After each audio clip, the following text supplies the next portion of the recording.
अगर तूने प्रेम में चलना नहीं सीखा तो आत्मिक वरदान तेरे जीवन का हिस्सा नहीं होंगे, आत्मिक चिन्ह और चमत्कार गवाहियां तेरे जीवन का हिस्सा नहीं होंगे। तुम में से कोई ऐसा तो नहीं जिसके अंदर प्रेम नहीं है?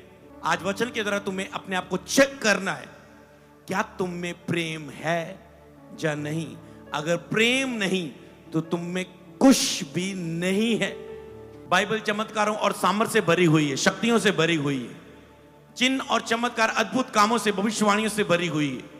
पर वो इन सब चीजों को साइड पे करके वो कह रहा है प्रेम का अनुसरण करो, आपस में प्रेम रखो, प्रेम को पहले स्थान पर रखो। अगर प्रेम नहीं तो तेरा बाकी सब कुछ व्यर्थ है, अगर प्रेम है तो तेरे जीवन में सब कुछ शुरू हो जाएगा जो नहीं हुआ। हालेलुया।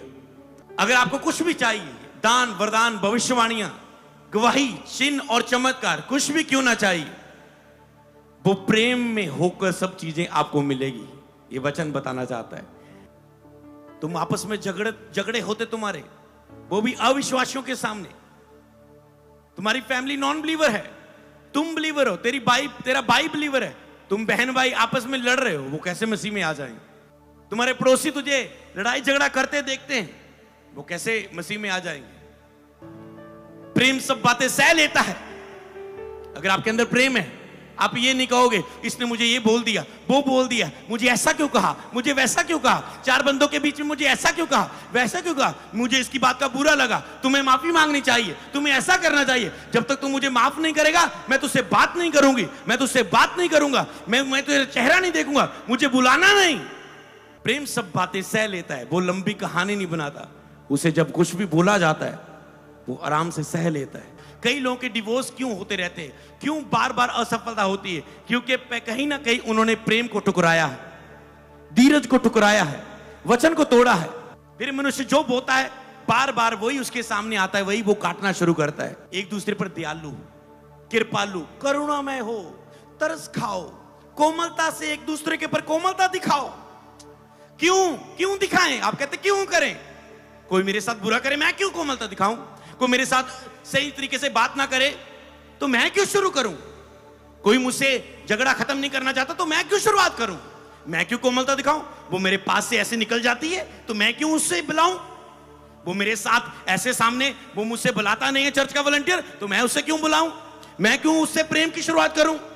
क्योंकि मसीह यही चाहता है, जो प्रेम की शुरुआत करेगा वो बड़ा होगा और जो नहीं करेगा वो छोटा कहलाया जाएगा। हालेलुया। आपको बच्चों के साथ समय बिताने के लिए समय है, टीवी के लिए समय है, फोन के लिए समय है, पत्नी के लिए समय है, अपने पिता के लिए, मां के लिए समय है, आपके बॉस के लिए समय है, आपके दोस्त के लिए समय है, चर्च के सेवा के लिए, कामों के लिए समय है, पर आपको प्रभु के पास बैठने के लिए समय नहीं है। यह प्रेम नहीं है परमेश्वर के साथ। आज से हर एक बुराई से, अगर आपके अंदर कोई पाप है, गुस्सा, व्यभिचार, नशा, जलन, आज से नफरत करना शुरू करें उससे। ये नफरत तो ही पैदा होगी जब आप परमेश्वर से प्रेम करने लगेंगे, आराधना करते हुए, वचन पढ़ते हुए, प्रार्थना करते हुए, रोजे रखते हुए आपको सारे पाप से नफरत पैदा होने लगेगी और प्रभु कहेगा तुम प्रेम में आ चुके हो क्योंकि तुम बुराई से नफरत करने लगे हो। हालेलुया। निकालेंगे परमेश्वर के वचन को, पहला कुरिन्थियों उसका 14 अध्याय उसकी 1 आयत को हम पहले पढ़ेंगे। पहला ओके, ये स्क्रीन पर हमारे आ चुका है, हम इसे पढ़ेंगे एक साथ। मैं 3 गिनूंगा, हम ऊंची आवाज के साथ एक साथ इसे पढ़ेंगे।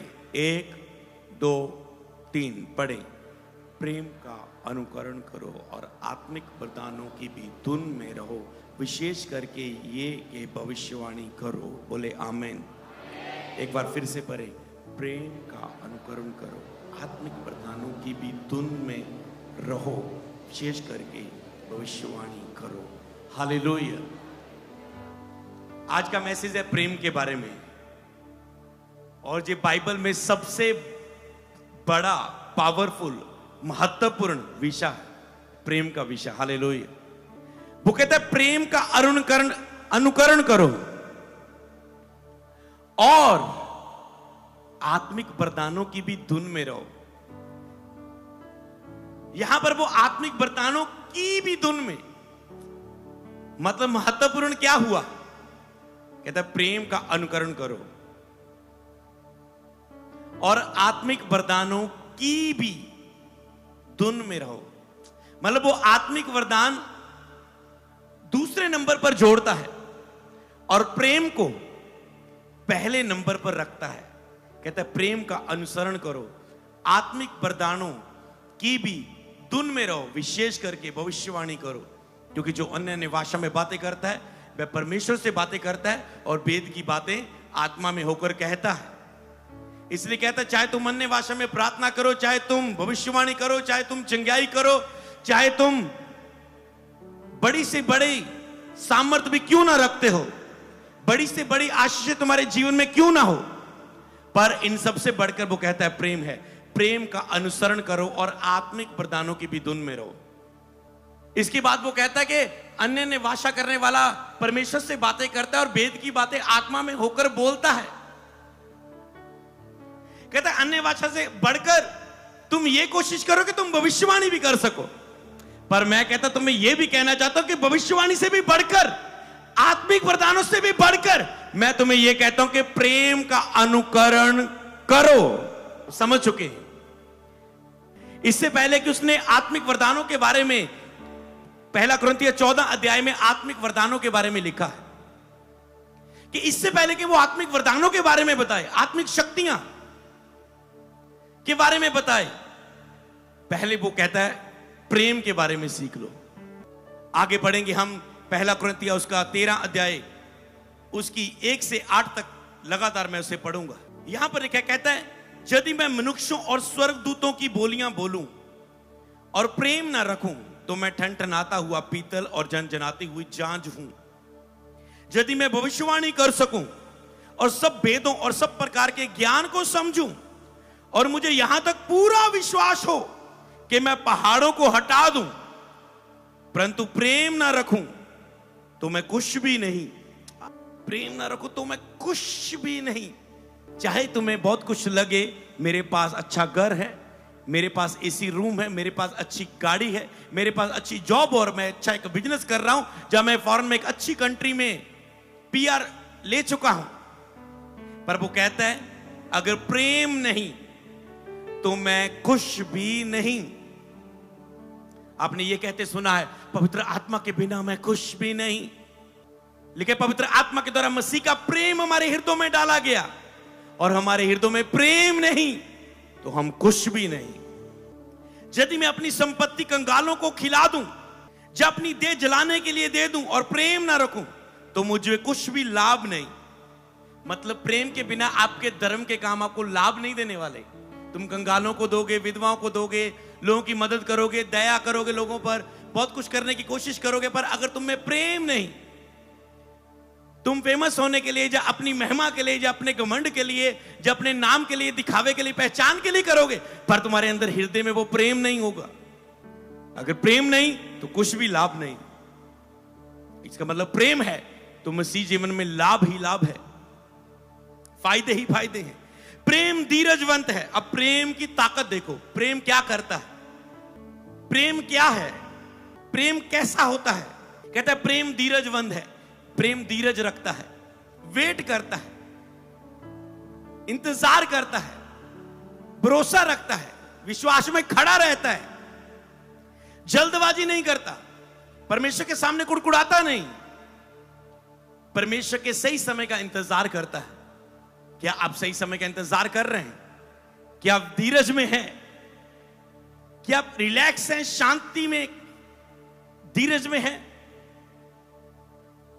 कहते हैं और कृपालु है।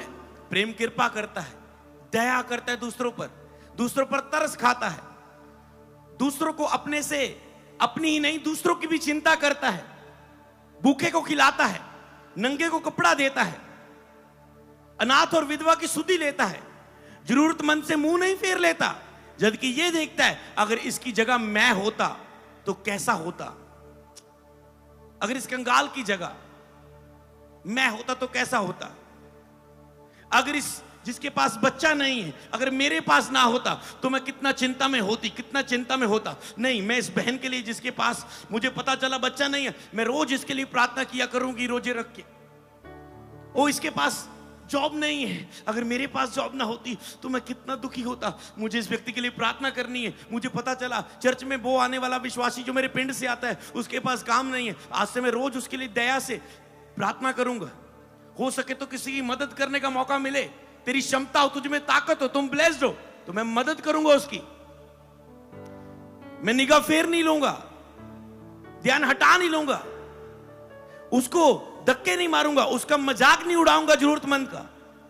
मैं ये सोचूंगा दया और कृपा से कि उसकी जगह अगर मैं होता तो कितना दुखी होता। उसकी जगह अपने आप को रख के आप उसकी सहायता करेंगे अगर आपके अंदर प्रेम होगा दूसरों के प्रति। प्रेम ढा नहीं करता, प्रेम झगड़ा नहीं मचाता। प्रेम ढा नहीं करता, झगड़ालू नहीं है, झगड़ा नहीं मचाता। प्रेम अपनी बड़ाई नहीं करता, अपने आप को घमंडी नहीं बनाता, अपनी वडियाई नहीं करता, दूसरों को अपने से अच्छा समझता है। ऐसा नहीं कि मेरे जैसा तो कोई नहीं है, मैं दूसरों से बेहतर हूं, इससे कुछ नहीं पता, मुझे ज्यादा पता है, मैं ज्यादा अमीर हूं, इसके पास ये नहीं है, वो मेरे पास ये है, वो है, इसके पास नहीं है। प्रेम अपनी वडाई नहीं करता, प्रेम फूलता नहीं है, घमंड नहीं करता, मैं ऐसा हूं, मैं वैसा हूं, मैं ये हूं, मैं वो हूं, मैं स्थान पर हूं। अपने अधिकार का, अपने स्थान का गलत उपयोग नहीं करता। वह अनरीति नहीं चलता, वह अपनी भलाई नहीं चाहता, वह झुंझलाता नहीं, वह बुरा नहीं मानता। आप छोटी छोटी बातों में बुरा मानते हैं, आपस में लड़ते हो, झगड़ते हो। चर्च टीम, क्या तुम्हारा आपस में प्रेम है? जब तुम इस वचन को सुन रहे हो और पवित्र आत्मा तुझे क्या दिखा रहा है, क्या तुम इस वचन को इग्नोर करके जैसा पहले चलते थे वैसा ही चलना चाहोगे? जैस वचन को ग्रहण करके उसका आदर करोगे? उसने कहा जो मेरे वचन का आदर करता है वो मेरा आदर करता है। ये इस बात की तरह है कि यीशु मसीह आपके सामने खड़े और आप उस वचन को मानने के लिए फैसला कर रहे हैं, आप उसका आदर कर रहे हैं।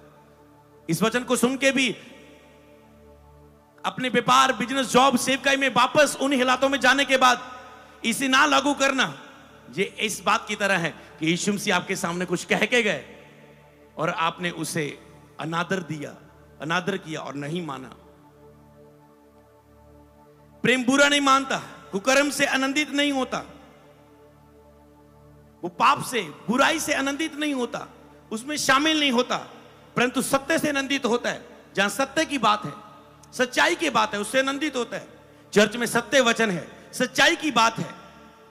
नए लोग आए होंगे पहली बार चर्च में, उन्हें आनंदित होना चाहिए सत्य की बात सुन के, पर वो दुष्ट मन के साथ खड़े होते कई वक्त, वो सच्चाई को सुन के भी उसमें आनंदित नहीं होंगे, उसमें शामिल नहीं होंगे। चर्च में प्रभु की आराधना हो रही, वो उसमें आनंदित नहीं होंगे। सच्चाई का प्रचार हो रहा है, वो उसको सुन के आनंदित नहीं होंगे। जबकि कल कोई झूठ बोलेगा, बुरा बोलेगा, फालतू की बातें, दुनियादारी की, गंदगी की बातें, संसार की बातें, व्यभिचार की बातें, नशे की बातें, चुगली की बातें, नफरत की बातें, जलन की बातें, विरोध की बातें कोई आपसे कहे तो आप उसमें आनंदित होंगे। वाह, हाँ हाँ वो ऐसा ही है, हाँ हाँ वो ऐसा ही है, हाँ सरकार माड़ी है, हाँ ये माड़ा है, ये बुरा है, ये ऐसा है, हाँ मेरा बॉस ऐसा ही है, हाँ मेरी टीचर, वो प्रिंसिपल है ना, बड़ी खड़ूस है, हाँ हाँ बहन तो सही बोल रही है। वो आनंदित नहीं होता, बुराई से आनंदित नहीं होता, किसी की खिलाफत सुनने से आनंदित नहीं होता, वो सत्य से आनंदित होता है। आज आप सत्य का वचन सुन रहे हैं, जीसस का वचन सुन रहे हैं, आपको इसमें आनंदित होना है, खुश होना है। जब परमेश्वर का वचन आपको मिल रहा है, आपको उसको आनंद के साथ ग्रहण करना है, उसमें शामिल होना है। प्रेम सब बातें सह लेता है। अगर आपके अंदर प्रेम है, आप ये नहीं कहोगे इसने मुझे ये बोल दिया, वो बोल दिया, मुझे ऐसा क्यों कहा, मुझे वैसा क्यों कहा, चार बंदों के बीच में मुझे ऐसा क्यों कहा, वैसा क्यों कहा, मुझे इसकी बात का बुरा लगा, तुम्हें माफी मांगनी चाहिए, तुम्हें ऐसा करना चाहिए। जब तक तुम मुझे माफ नहीं करेगा, मैं तुझसे बात नहीं करूंगी, मैं तुझसे बात नहीं करूंगा, मैं तुझे चेहरा नहीं देखूंगा, मुझे बुलाना नहीं। प्रेम सब बातें सह लेता है, वो लंबी कहानी नहीं बनाता। उसे जब कुछ भी बोला जाता है वो आराम से सह लेता है। उसे चर्च के लीडर के द्वारा कुछ बोला जाए, उसे वॉलंटियर के द्वारा कुछ बोला जाए, उसको अपने परिवार, पड़ोसी, बॉस के द्वारा, पास्टर के द्वारा कुछ भी बोला जाए, पति के द्वारा, पत्नी के द्वारा, बड़े भाई के द्वारा, छोटे भाई बहन को बोला जाए, माता पिता के द्वारा बच्चों को बोला जाए, तो वो आराम से सह लेता है। अगर उसमें प्रेम है तो वो बुरा नहीं मानता, सब बातों को सह लेता है। और सहने में 1 दिन 2 दिन नहीं लगाता, तुरंत सह के उन बातों को भुला देता है और बुराई को भलाई से जीत लेता है। कि तूने बुराई के 10 शब्द मुझे बोले, पर मैं प्रेम के, क्षमा के और सह लेने के और कोमलता के 2 शब्द बोलता हूं, तो तुम उसके ऊपर आग के अंगारे रख रहे हो कि मैंने इसके साथ ऐसा किया, पर इसने फिर भी मेरे साथ बुराई के बदले बुराई नहीं दी। और एक दिन उसको पछतावा होएगा, प्रभु से मन फिराव का मौका देगा, उन बातों को याद दिलाएगा। पर अगर तूने प्रेम में नहीं चला तो वो रूह का तुम नाश कर दोगे, उसे और पाप में जाने के लिए तुम धकेल दोगे। सब बातों की प्रतीति करता है, प्रेम विश्वास करता है। जब वो सत्य की सब बातों को सुनता है, वो प्रतीति करता है, विश्वास करता है। प्रेम शक नहीं करता परमेश्वर पर। अगर हस्बैंड वाइफ के बीच में सच्चा प्रेम है तो एक दूसरे के ऊपर शक नहीं करेंगे, वो बिलीव करेंगे। प्रेम के कारण तुम विश्वास करते हो। जब तुम प्रेम को देखते हो, तुम किसी को भी किसी काम पर ठहराने के लिए उस पर बिलीव करते हो। प्रेम सब बातों की प्रतीति करता है। जो वचन आपको मिलता है आप उसका विश्वास करते हैं। अगर आप इस वचन को सुन के भी, यीशु मसीह के बारे में सच्चाई को सुन के भी उसे ग्रहण ना करना चाहें, इसका मतलब परमेश्वर से आपको प्रेम नहीं। अगर आपको यीशु से प्रेम होता तो जब आप पहली बार चर्च में आते तो यीशु के वचन को ग्रहण करते और आप उसे अपना मुक्तिदाता, अपना प्रभु करके अपना पापों को क्षमा करने वाला ग्रहण कर लेते और प्रतीति करते, उन सब बातों की विश्वास करते। आपको अभी तक यीशु से प्यार नहीं हुआ, इसलिए अभी तक आपने बपतिस्मा नहीं लिया, यीशु को अपना जीवन नहीं दिया। आप इंतजार कर रहे हैं, मेरी चिंगाई कब होगी, मेरा वीजा कब लगेगा, मुझे बच्चे की आशीष कब मिलेगी, मेरी जॉब कब मिलेगी, मेरी गवर्नमेंट जॉब। मैंने देखा किसी की इतनी सैलरी बढ़ गई, किसी की रिसौली निकल गई, मेरी रिसौली कब निकलेगी, मेरी रिपोर्ट कब निकलेगी। मैंने देखा कोई व्यक्ति इतना ब्लेस हो गया, ओ मेरी कब बारी आएगी। मैं देखा किसी का घर बन गया, मेरा कब घर बनेगा। प्रेम प्रतीति करता है, परमेश्वर के वचन पर भरोसा करता है।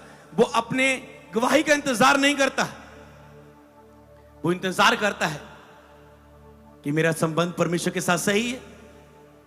वो इंतजार करता है इस बात का कि मैं परमेश्वर को तब तक खोजूंगा, कुछ पाने के लिए नहीं खोजूंगा।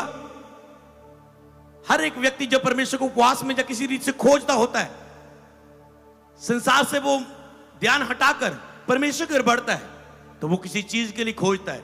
आपको कहना है कि प्रभु मैं कुछ किसी वस्तु के लिए, संसार और संसार की वस्तु या किसी विषय के लिए तुझे खोजने के लिए नहीं आया, मैं तेरी इच्छा को जानने के लिए तेरे पास आ रहा हूं कि तेरी मर्जी मेरे जीवन में पूरी हो। तेरी इच्छा क्या है, मैं उसे पूरी कर सकूं, मैं उस पर चल सकूं, उससे दाहिने बाएं भटक ना जाऊं, मैं अपनी बुलाहट के अनुसार चल पाऊं जो तेरी मेरे जीवन में है। मैं इसलिए तुझे ढूंढ रहा हूं, खोज रहा हूं, उपवास रख रहा हूं, तेरे पास आ रहा हूं परमेश्वर। सबको जय मसीह की। मैं जतिन बब्बर और आप देख रहे हैं मसीह परिवार चैनल। जैसे कि आप सब जानते हैं कि मैं इस चैनल पे प्रभु के अलग अलग दासों की वीडियोस डालता हूं, तो अगर आपको हमारा चैनल अच्छा लगता है तो आप इस चैनल को ज़्यादा से ज़्यादा सब्सक्राइब जरूर करें, ताकि आप प्रभु के वचन को सुन सके। वीडियोस को ज़्यादा से ज़्यादा शेयर करें ताकि जिन लोगों तक वचन नहीं पहुंचा उन तक भी वचन पहुंच सके। सबको जय मसीह की। एक बार मैं आपसे दोबारा कहूँगा कि इस चैनल को सब्सक्राइब जरूर करें और वीडियोस को ज़्यादा से ज़्यादा शेयर करें। जय मसीह की।